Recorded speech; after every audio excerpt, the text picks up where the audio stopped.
नमस्कार साथियों, मध्य प्रदेश विधानसभा चुनाव 2023 को लेकर मध्य प्रदेश की कुल 230 विधानसभा सीटों पर आज ओपिनियन पोल जारी हो गए। इस बार मध्य प्रदेश में कौन सी पार्टी की सरकार बनेगी? अगर बातचीत करें 2018 के इलेक्शन की तो 230 सीटों में से 117 सीटें कांग्रेस पार्टी के खाते में गई थी, वहीं 102 सीटें बीजेपी पार्टी के खाते में, 11 सीटें अदर पार्टियों के खाते में गई थी। लेकिन कुछ महीने बाद ज्योतिरादित्य सिंधिया ने कांग्रेस पार्टी को बड़ा झटका देते हुए बीजेपी पार्टी का दामन थाम लिया और बीजेपी पार्टी की सरकार बना ली और वर्तमान में भी बीजेपी पार्टी की ही सरकार है। इस बार 2023 के इलेक्शन में क्या परिणाम देखने को मिलेंगे? आज सीओडो टीम ने अपने ओपिनियन पोल जारी किए हैं। उनके मुताबिक हम बातचीत करेंगे कि मध्य प्रदेश में इस बार कौन सी पार्टी भारी पड़ती हुई नजर आ रही है और कौन सी पार्टी की रातों की नींद हो रही है हैरान। अभी बात करें मध्य प्रदेश के साथ ही साथ तेलंगाना, राजस्थान और छत्तीसगढ़ में भी इलेक्शन है।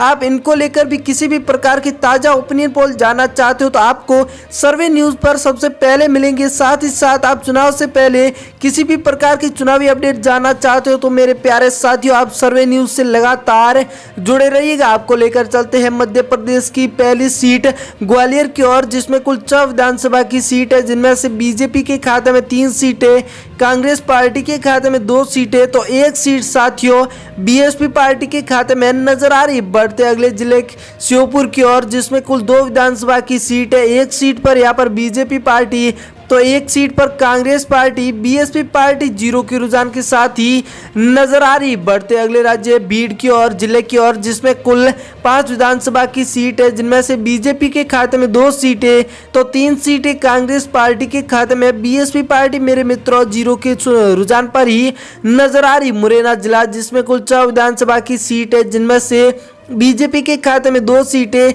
तो वहीं कांग्रेस पार्टी के खाते में 4 सीटें, बीएसपी पार्टी 0 के रुझान पर ही नजर आ रही। दतिया जिला, जिसमें कुल 3 विधानसभा की सीट है, जिनमें से 1 सीट बीजेपी के खाते में तो 2 सीटें कांग्रेस पार्टी के खाते में, बीएसपी पार्टी 0 के रुझान पर ही नजर आ रही। बढ़ते अगले जिले की ओर शिवपुरी जिला, जिसमें कुल 5 विधानसभा की सीट है, जिनमें से बीजेपी के खाते में 3 सीटें तो कांग्रेस पार्टी के खाते में 2 सीटें, बीएसपी पार्टी मित्रों 0 के रुझान पर ही नजर आ रही। बढ़ते अशोकनगर की ओर, जिसमें कुल 3 विधानसभा की सीट है, जिनमें से बीजेपी के खाते में 1 सीट तो कांग्रेस पार्टी के खाते में 2 सीटें, बीएसपी पार्टी 0 के रुझान पर ही नजर आ रही। बात करें अगर सागर जिले की तो कुल 8 विधानसभा की सीट है, जिनमें से बीजेपी के खाते में 3 सीटें तो वहीं कांग्रेस पार्टी के खाते में 5 सीटें, बीएसपी व अदर पार्टियां 0 की रुझान पर ही नजर आ रही। टीकमगढ़, जिसमें कुल 4 विधानसभा की सीट है, जिनमें से यहां पर बीजेपी के खाते में 2 सीटें तो वहीं कांग्रेस पार्टी भी टक्कर देती हुई 2 सीटों के साथ,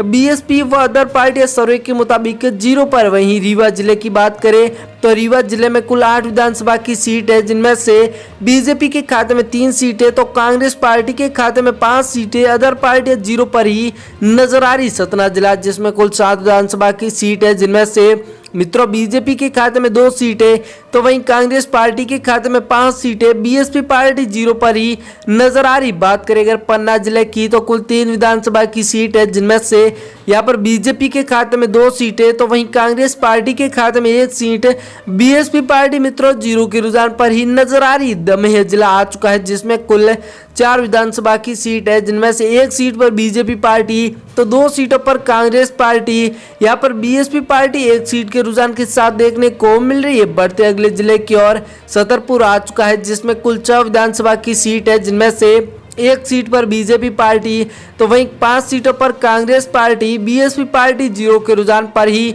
नजर आ रही। वहीं बात करें सीधी जिले की तो सीधी जिले में कुल 4 विधानसभा की सीट है, जिनमें से बीजेपी के खाते में 3 सीटें वहीं कांग्रेस पार्टी के खाते में 1 सीट, बीएसपी व अदर पार्टियां 0 पर ही नजर आ रही। सिंगरौली जिला, जिसमें कुल 3 विधानसभा की सीट है, जिनमें से बीजेपी के खाते में 2 सीटें तो वहीं कांग्रेस पार्टी के खाते में 1 सीट, बीएसपी पार्टी 0 के रुझान पर ही नजर आ रही। बढ़ते अगले जिले जबलपुर की ओर, जिसमें कुल 8 विधानसभा की सीट है, जिनमें से बीजेपी के खाते में 5 सीटें वहीं कांग्रेस पार्टी के खाते में 3 सीटें, बीएसपी व अदर पार्टियां 0 के रुझान पर ही नजर आ रही। कटनी जिला, जिसमें कुल 4 विधानसभा की सीट है, जिनमें से बीजेपी के खाते में 1 सीट, वहीं कांग्रेस पार्टी के खाते में 3 सीटें, बीएसपी व अदर पार्टियां 0 के रुझान पर नजर आ रही है। मंडला जिला जिसमें कुल 3 विधानसभा की सीट है, जिनमें से बीजेपी के खाते में 1 सीट, वहीं मित्रों कांग्रेस पार्टी के खाते में 2 सीटें, बीएसपी व अदर पार्टियां 0 के रुझान पर ही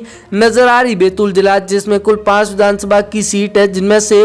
बीजेपी के खाते में 2 सीटें, वहीं कांग्रेस पार्टी के खाते में 3 सीटें, बीएसपी व अदर पार्टियां 0 के रुझान पर नजर आ रही है। बढ़ते हैं अगले जिले की ओर, छिंदवाड़ा जिला जिसमें कुल 7 विधानसभा की सीट है, जिनमें से बीजेपी के खाते में 2 सीटें, वहीं कांग्रेस पार्टी के खाते में 5 सीटें, बीएसपी व अदर पार्टियां 0 पर नजर आ रही। नरसिंहपुर जिला जिसमें कुल 4 विधानसभा की सीट है, जिनमें से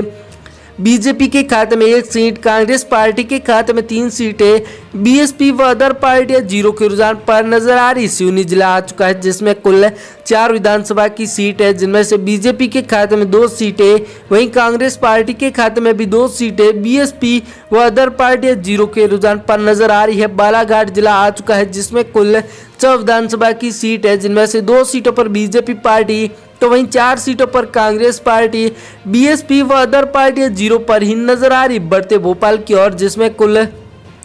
7 विधानसभा की सीट है मित्रों, जिनमें से बीजेपी के खाते में 2 सीटें तो कांग्रेस पार्टी के खाते में 5 सीटें, बीएसपी व अदर पार्टियां 0 पर ही नजर आ रही। होशंगाबाद जिला आ चुका है जिसमें कुल 4 विधानसभा की सीट है, जिनमें से बीजेपी के खाते में 1 सीट तो कांग्रेस पार्टी के खाते में 3 सीटें, बीएसपी व अदर पार्टियां 0 के रुझान पर नजर आ रही। राजगढ़ जिला जिसमें कुल 5 विधानसभा की सीट है, जिनमें से बीजेपी के खाते में 1 सीट, कांग्रेस पार्टी के खाते में 4 सीटें, बीएसपी व अदर पार्टियां 0 के रुझान पर देखने को मिल रही। इंदौर जिला जिसमें कुल 5 विधानसभा की सीट है, जिनमें से बीजेपी के खाते में 4 सीटें तो वहीं कांग्रेस पार्टी के खाते में 5 सीटें, बीएसपी व अदर पार्टियां 0 के रुझान पर देखने को मिल रही। खरगोन जिला आ चुका है जिसमें कुल 6 विधानसभा की सीट है मित्रों, जिनमें से बीजेपी के खाते में 2 सीटें, वहीं कांग्रेस पार्टी के खाते में 4 सीटें, बीएसपी पार्टी 0 के रुझान पर नजर आ रही है। बड़वानी जिला जिसमें कुल 4 विधानसभा की सीट है, जिनमें से 1 सीट पर बीजेपी पार्टी तो 3 सीटों पर कांग्रेस पार्टी, बीएसपी पार्टी यहाँ पर 0 के रुझान पर ही नजर आ रही। साथियों आपको बता दें पिछली बार जब ज्योतिराज सिंधिया यहाँ पर कांग्रेस पार्टी को छोड़ते हुए बीजेपी पार्टी के साथ गए थे तो 25 नेताओं को अपने पक्ष में लेते हुए बीजेपी को समर्थन देते हुए बीजेपी की सरकार बना ली थी। इस बार क्या माहौल देखने को मिल रहा है? जो सर्वे जारी किया है सी वोटर ने, इसमें यह बताया गया है कि इस बार भी मध्य प्रदेश की जनता कहीं ना कहीं कांग्रेस के पक्ष में नजर आ रही है और रियली में भी यही मित्रों नज़ारा देखने को मिल रहा है। मध्य प्रदेश की जनता चाहे ज्योतिराज सिंधिया जो कि कांग्रेस पार्टी को छोड़ते हुए बीजेपी के गठबंधन में शामिल होकर बीजेपी की सरकार भले ही बनाई, लेकिन जो जनता है वो कांग्रेस के पक्ष में ही कहीं ना कहीं नजर आ रही। थैंक यू, धन्यवाद।